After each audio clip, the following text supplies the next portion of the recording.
Camp Homeward Bound offers a child an opportunity to be a child. That's really and truly what we do here.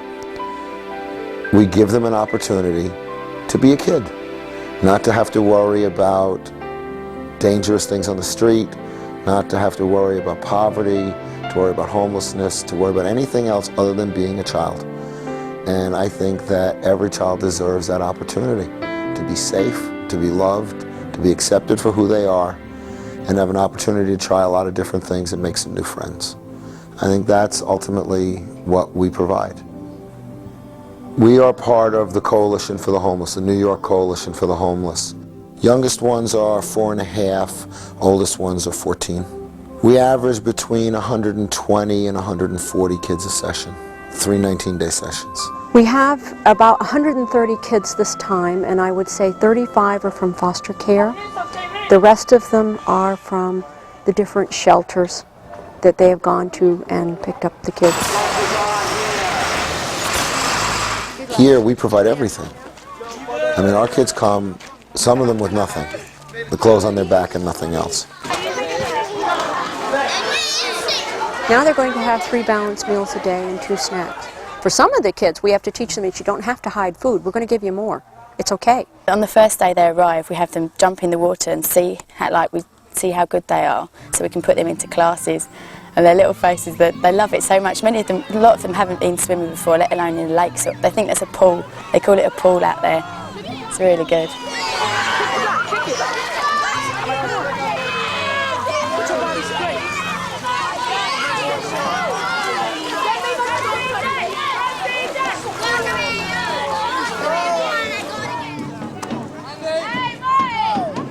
We have basically three children from 3 different backgrounds here. We have those who are currently homeless, who are residing in shelters at the time. We have children who have formerly been homeless but have been rehoused within the last year, who we will take back for one additional summer so that we can extend services to them. And then we set aside a small percentage of slots for children who are in foster care. I've been working at a foster care agency in Brooklyn, Bed-Stuy, for about 4 years now. We've been sending children to Camp Homeward Bound for the last 3 years. And it's usually on first come, first serve, and often we often get 5 or 6 more kids than we're asked for, and they always sort of squeeze them in somehow.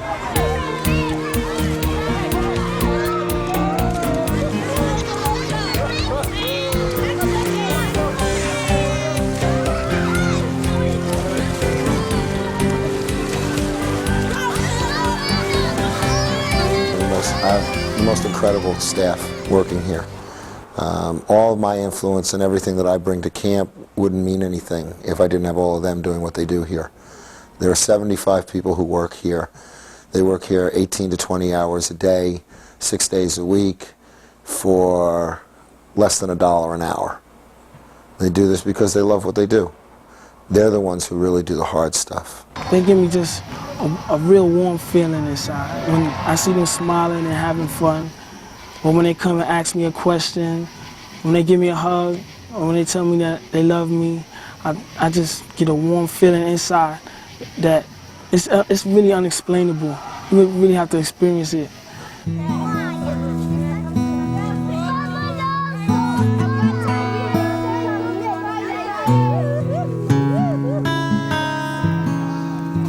And the campfire, one girl said to me, "Oh, this is the first time I've been camping, this is the first time I've seen a campfire." It was really cute.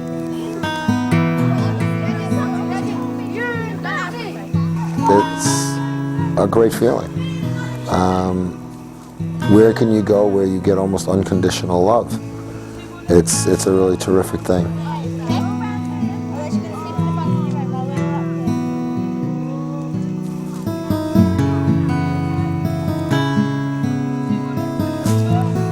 It's the hardest job you're gonna love. It's as simple as that. We spend a lot of time with the staff teaching them what our kids are about. What are some of the issues that arise from the backgrounds of our children? What are some of the conditions that are particular to homeless children and to poverty? We live in one of the wealthiest cities in the world, or at least most of our kids come from there, yet they're the poorest citizens in the city. A lot of them live in poverty areas, homelessness, welfare, foster care. A lot of these kids go through a lot. I think the most difficult thing was, for me, was my first opportunity when I went down to the shelters to see where they're from. Bob offers the opportunity to every staff member at some point to go down and either pick up the kids or take them home. A lot of these kids come from homes where nobody cares about them, and they show it. They do one thing, and you're like, you can't do that. You might hurt yourself. I don't care. But to be here for 3 weeks and to know that there are people around them who care about them makes a big difference. They act like they really don't want to be here, and that they don't care, but they do care. And it's hard for them to show it because they're not used to showing that they care about something. So it's like nobody really pays attention to what they care about. So it's like when it's time to show, they don't know how to. So they just act up. Most of the time kids don't get attention for the good things that they do. They get attention for the negative things. So we condition them, whether consciously or unconsciously, to behave that way. And then we get upset with them when they do exactly what we've taught them to do. It's difficult for these girls who on average are like 11-year-old kids to actually be kids for the 19 days they're here. They're trying so hard to be women and trying so hard to be these strong mother role model people. A lot of the kids may come to you and tell you that they were raped or abused, and you wouldn't even know that. It's not uncommon for children who are being sexually or physically abused to be abused badly the day or so before they come to camp.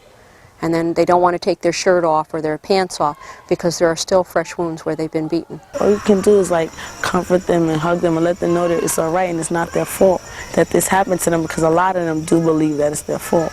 We have the 800 toll-free number and we call up and report it. Most of the time, it's an open case already. Most of the time.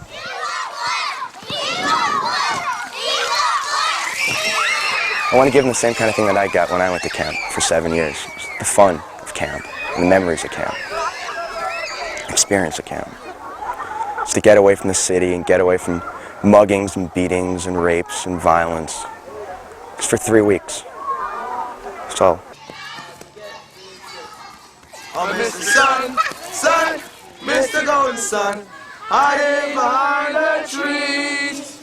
These little children are asking you, so please come down so we can play with you. Oh, Mr. Sun, Mr. Golden Sun, please shine down on, please shine down on, please shine down on me.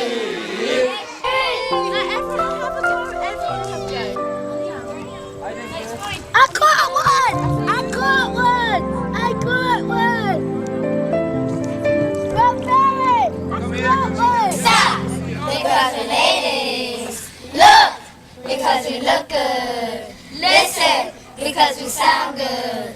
Stop! Look and listen, we are the little babies. Stop! Look and listen, we are the little babies. Stop! My unit consists of the Native Ladies. We're called the Native Ladies. Each unit has a different theme.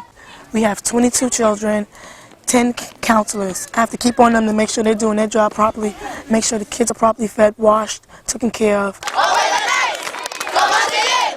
Oh, where the lights go marching in. I want to be in the number.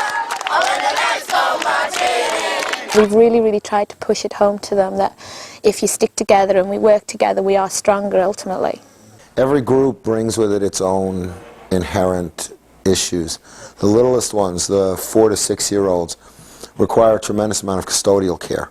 Early learning was developed when we realized that these kids couldn't read and write. Song. Get ready to do the hay. Okay, ready? Hey, Melissa, celebrate Melissa, sing it with a drum in a happy way. Hey, Melissa, celebrate Melissa, sing it with an open heart. Hey! Okay, Leah, which song would you like to dance? Get up and dance. Okay, ready, everybody? 1, 2, 3. I have a friend called Leah. Leah is her name. Get up and dance, Leah. Get up and dance, Leah. Get up and dance, Leah. Leah makes it down. Sit down. Nice dancing, Leah. Well done. Early learning is basically teaching the kids how to read, the ABCs, their numbers, the colors, things like that. They're little yellow chickens. Let's see those little yellow chickens. A lot of them are very behind. A lot of them don't know how to read. They don't know how to write their own names. Yeah, they're really behind. part of it, the education, is so important because these kids are being set up to fail, and it's up to us to try to change it. One of these kids may have locked up inside maybe the cure for AIDS, the cure for Alzheimer's, the cure for something. It may be in one of these kids. And unless we make sure that they get the chance to have the education and the chance in life, we lose. I mean, these are not throwaway kids. They're just not.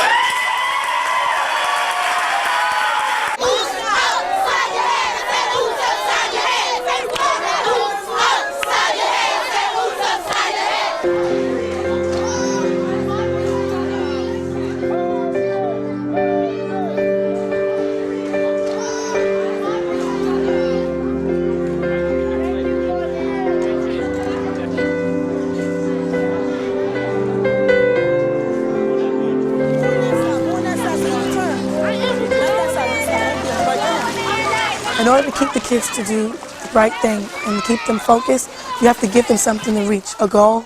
So when the kids come in, we hype them up. We say, well, right now, you're an Earth's child. And if you behave and if you do whatever it is necessary for you to move up, you become a son daughter. When they become son daughters, they get 2 stripes and they get like 2 feathers. And when they finally become Native ladies, they get their 3 stripes like their counselors, and they get their skirt and their feathers. So that's what they work at. There are 3 stages of a pyramid that they work their way up before they leave here. And we hope that all the girls get to the top of the pyramid and become Queen Cleopatras before they leave. Families that we serve are so stressed by the conditions that they have to live in, by poverty, by all the other issues affecting them, that it makes it very difficult to do positive reinforcement. It's not an easy thing. We always try to promote kids, because it's like, if you don't promote them, then the whole message is like, well, what did you come here for? You didn't do anything. Well, we give them breaks, you know? We have what we call a progression, and the final stage, which is tonight, is called the crowning of the queens. And then the evening ends. It's a really nice evening activity. We sail Egyptian wish boats off the dock, and they've got to make a wish for somebody else in the unit. It's all, again, tying in all this big theme of working together.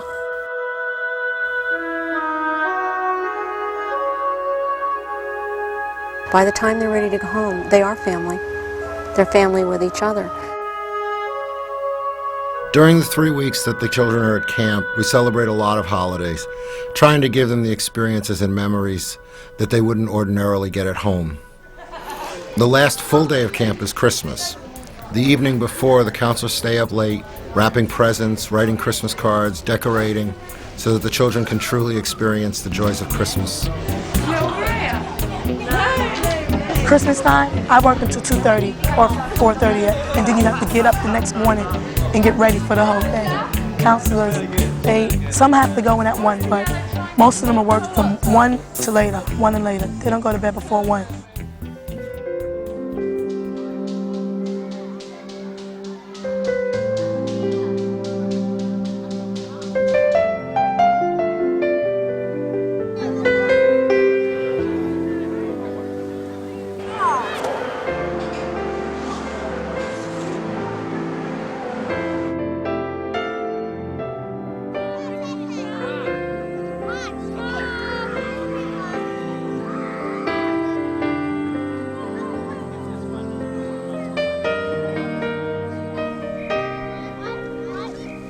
They teach me about resiliency.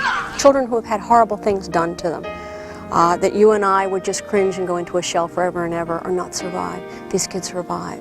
They've been abused, they've been homeless, they've seen things that children shouldn't have to see, but they still smile and they let me hug them and they hug back.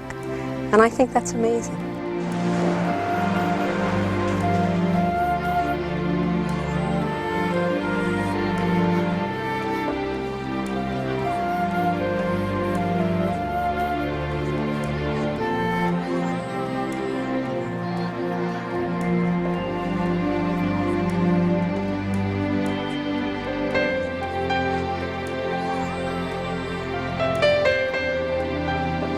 One of the things that makes us feel really good about our program is when we see children who are campers of ours come back and work for us as counselors. It really reinforces our goal and our ideal about children being able to give back what they're fortunate enough themselves to receive. I went through all my resources to become a counselor here because I feel that I had the most fun and most memories from when I was at camper here back in 85 and 86. Well, I've been here since 1989. I was a camper in bunk 9 for 1 year. Then the next year I was a camper in bunk 10. And then Bob decided to make me a CIT at the end of the summer. And then I came back the next year and I was a CIT for 2 sessions, and then at the end he made me a counselor. It changed my life because I can say that I found out what I wanted instead of just what I'm supposed to have. I found out what I wanted. Me. I found out me, not what you want for me. It's found out what is David, what do you want? When I came to camp, I never heard that before. David, what do you want? Only from my mother, not from anybody that wasn't related to me. I heard people say, David, what do you want? Oh, David, yeah, that's nice. Giving me the praise that I didn't have when I was in the city, And after that, I guess I started looking at maybe that all people aren't the same, and, shouldn't treat everybody. You should treat people as an individual, and that I'm not a piece of meat. I'm a person. I'm a human being just like everyone else. They're able to see it from both sides. They can say to some of these kids, oh, no, don't tell me it's hopeless. I was homeless. I didn't have. I made it. Look what I did. You can do it too. I was homeless once, and when I was 6, I was homeless. So when I see them come up, I know what they're going through. All the humiliation you have to go through, teasing, things of that sort. Sometimes you feel like no one's there for you, just like on the limb by yourself. So as soon as I see them, it's like I feel what I see in them what I saw. I'm going through the same thing. So that's why it's hard for me to turn away, even though I'm gonna have to soon. When Christmas does come at home, and Santa Claus does come at home, I can guarantee every single staff member here is going to be thinking about the kids here and the Christmases we had here. I love it. I don't know what it is. I hope one day somebody will tell me why I'm coming back here. The reason why I'm here will manifest itself suddenly, and I'll be able to tell people. Because my friends and my family have a hard time dealing with, this, oh God, she's off again.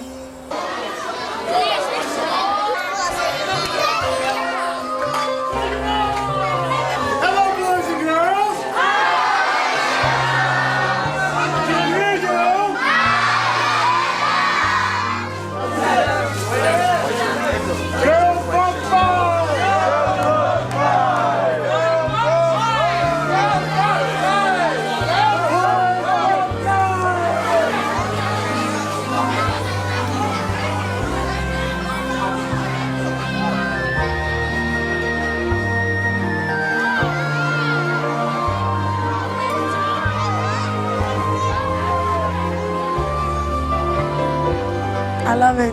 It's you say, I'm not coming back. I won't come back. And then, like Christmas time, you just start thinking about all the good memories, and you just say, all right, I'm coming back. I'm coming back.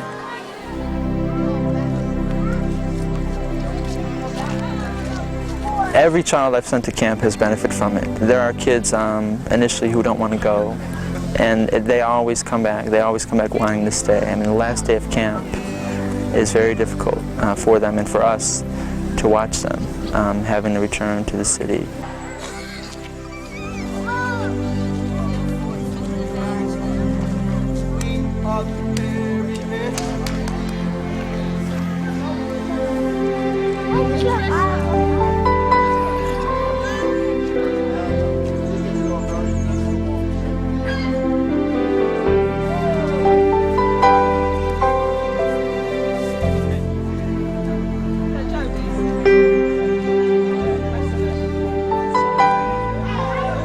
We want them to take away a sense of having belonged to a community. The sense of community is very important, that sense of family, that there is always a place that you are accepted, where you can be who you are. You don't have to worry about putting on a false front. You don't have to worry about what other people think about you, expectations that people have of you because you come from a certain background, you're a certain race, a certain sex, that you can be who you are and that you'll be accepted for that.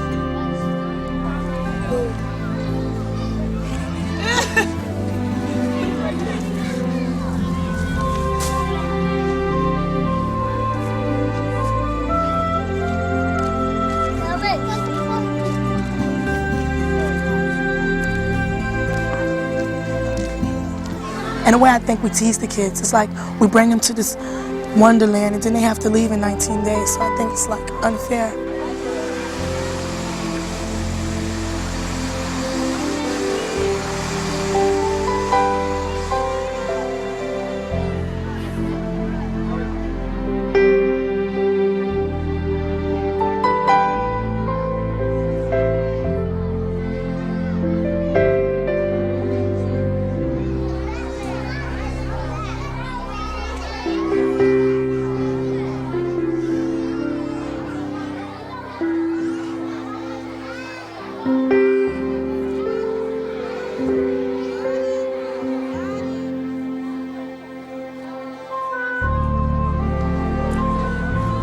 I expect them hopefully to have taken away some lessons about life, to know that no matter how bad things are, that there are people who care about them.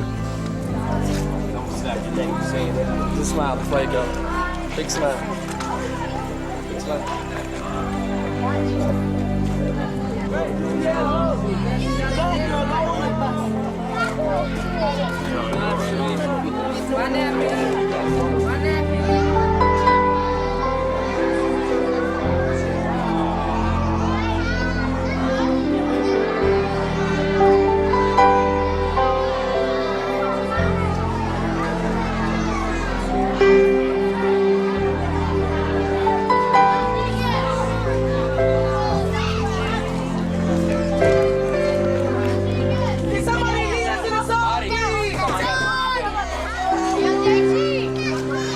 I think when they leave and when you see them leaving on Friday and you see the state some of these kids are going to be in, you know that you've been successful in giving them whatever it was you were supposed to give them, no matter how mysterious that thing was.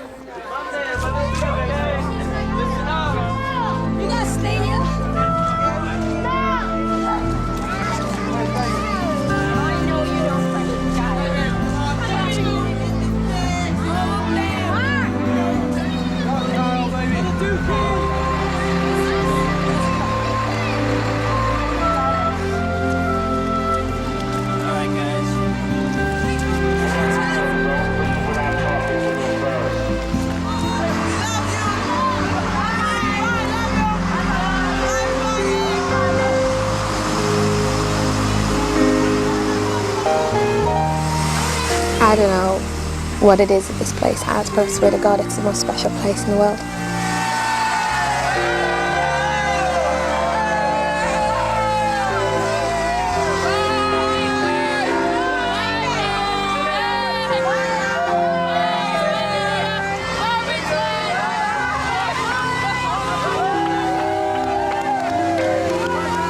Camp Homeward Bound offers a child an opportunity to be a child. That's really and truly what we do here. We give them an opportunity to be a kid, not to have to worry about dangerous things on the street, not to have to worry about poverty, to worry about homelessness, to worry about anything else other than being a child. And I think that every child deserves that opportunity to be safe, to be loved, to be accepted for who they are, and have an opportunity to try a lot of different things and make some new friends. I think that's ultimately what we provide. Camp is home. When I didn't have a home, camp was home. I never wanted to leave. That's all I can say about camp.